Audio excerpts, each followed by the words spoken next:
గత 5 నెలల నుంచి ఈ రాష్ట్ర రైతులకు, విద్యార్థులకు, ఉద్యోగస్తులకు, బడుగు బలైన దళిత గిరిజన మైనారిటీ వర్గాలకు ఈ ప్రభుత్వం ఏవైతే హామీలు ఇచ్చిందో ఆ హామీలు ఏ ఒక్కటి కూడా అమలు చేయడానికి అవసరమైన నిధులు ఈ బడ్జెట్లో కేటాయించలేదు.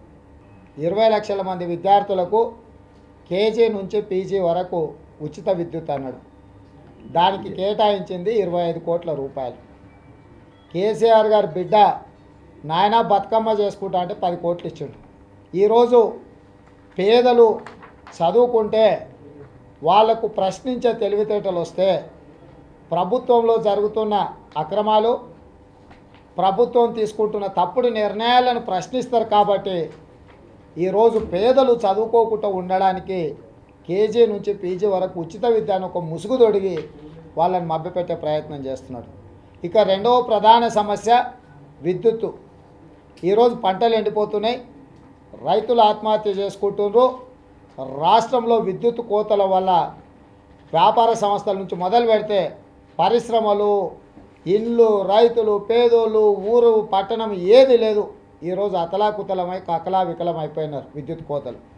ఈరోజు ఈ విద్యుత్కు సంబంధించి 3,241 కోట్ల రూపాయలు పెడుతున్నామని చెప్పిండు. కేవలం వ్యవసాయ విద్యుత్తు ఇచ్చితే ఉచిత విద్యుత్తుకు 3,000 కోట్ల రూపాయలు కావాలి.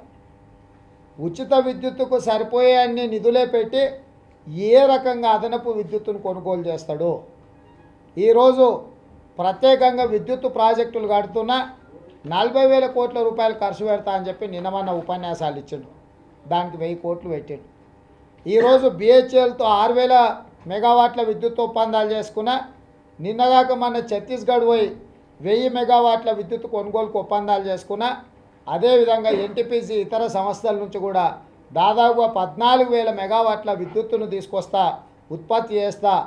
కనురెప్ప మూసినంతసేపు కూడా కరెంటు కట్ కాదంటున్నాడు.